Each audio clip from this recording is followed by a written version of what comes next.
Hello అండి. అందరికీ నమస్తే. అందరూ ఎలా ఉన్నారు? నేనైతే చాలా బాగున్నాను. మీరు కూడా బాగుండాలని కోరుకుంటున్నాను. ఫస్ట్ టైం ఎవరైనా మా ఛానల్‌ని చూస్తే ప్లీజ్ సబ్స్క్రైబ్ చేసుకొని సపోర్ట్ చేయండి. ఒక లైక్ ఇవ్వడం మాత్రం మర్చిపోవద్దు. మీరిచ్చే లైక్ నాకు చాలా మోటివేటింగ్‌గా ఉంటుంది. ఇంకా ఈరోజైతే ఈవినింగ్ వ్లాగ్‌నైతే మీతో షేర్ చేసుకుంటున్నాను. ఈవినింగ్ టైంలో నేను చేసుకున్న పనులనైతే షేర్ చేసుకుంటున్నాను. ప్లీజ్ సబ్స్క్రైబ్ చేసుకొని నా వీడియోని చూడండి. ఫస్ట్ అయితే నేను ఈవినింగ్ టైంలో ఆయిల్‌ని వేడి చేసుకుందామని అయితే మార్నింగే మెంతుల్ని నానబెట్టేసుకున్నాను. ఇప్పుడైతే నేను దీనిని ప్రిపేర్ చేసేసుకుంటాను. కొన్ని మెంతులు, అలవీరా, ఇంకా మందారం ఆకులు, మందారం పువ్వులు, ఇంకా కరివేపాకు, కొద్దిగా వెల్లుల్లిపాయలను కూడా వేసేసుకోండి. మీ దగ్గర ఆహ్, మెహందీ ఆకు ఉంటది కదా! మైదాకు అది కూడా ఉంటే వేసేసుకోండి. వైట్ హెయిర్ ఉన్న వాళ్ళకైతే అది బాగా యూజ్ అవుతుంది. ఫస్ట్ అయితే మెంతుల్ని గ్రైండ్ చేసేసుకోవాలి కదా! దానికోసమైతే మిక్సీని తీసేసుకొని ఇందులో కొంచెం మందారం ఆకులు, ఇంకా వెల్లుల్లిపాయలు, అలవీరానైతే వేసేసుకుంటున్నాను. మంచిగా పేస్ట్‌లాగా చేసేసుకుంటే ఆయిల్‌లో మంచిగా పడుతుందనేసి నేనైతే ఇలా గ్రైండ్ చేసేసుకున్నాను. మీరు ఓన్లీ మెంతులను కూడా గ్రైండ్ చేసేసుకొని వేసేసుకోవచ్చు. డైరెక్ట్‌గా ఆకుల్ని వేసేసుకున్నా సరిపోతుంది. దీనికోసమైతే నేను ప్యూర్ కోకోనట్ ఆయిల్‌నైతే యూజ్ చేస్తున్నాను.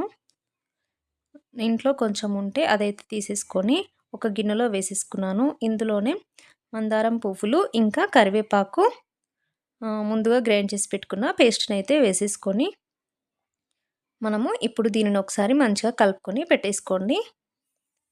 ఈ ఆయిల్ యూజ్ చేయడం వల్ల డాండ్రఫ్ ఎక్కువగా ఉండదు. చాలా బావుంటుంది. ఎవరైనా ట్రై చేయండి.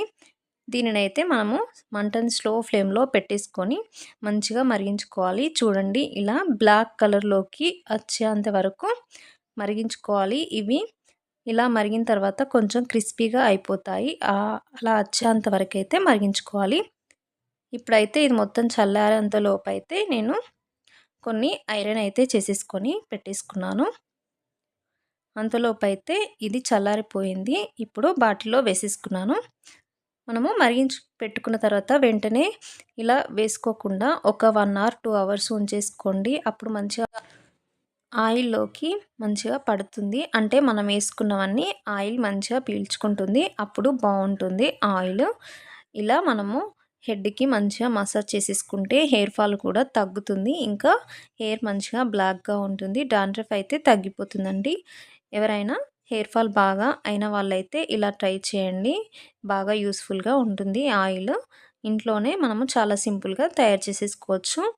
ఇంకా నెక్స్ట్ అయితే నేను ఇంట్లో కొంచెం రాగి బింద, ఇంకా ఇలా చెంబు ఉండే దాన్ని మంచిగా క్లీన్ చేసేసుకుందామని అయితే చేసుకుంటున్నాను.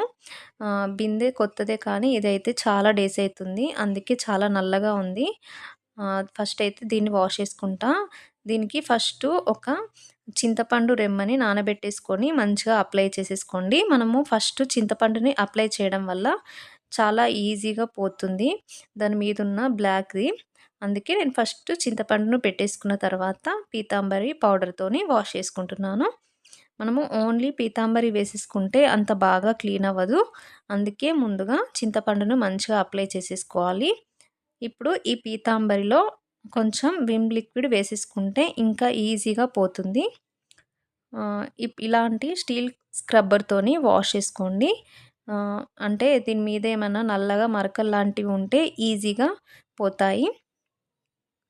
నేనైతే చాలా గట్టిగా ప్రెస్ చేస్తూ వాష్ చేసుకున్నాను. చాలా సింపుల్‌గా పోయింది. చూడండి మీరే చూస్తారు ఎంత మంచిగా క్లీన్‌గా అయిందో. మనము రాగి చెంబులో వాటర్ తాగడం వల్ల హెల్త్‌కి చాలా మంచిది. మార్నింగ్ టైంలో తాగితే హెల్త్‌కి చాలా మంచిది. ఇంకా జాయింట్ పెయిన్స్, ఇంకా కడుపులో మంట అలా అనేది రాకుండా ఉంటుంది.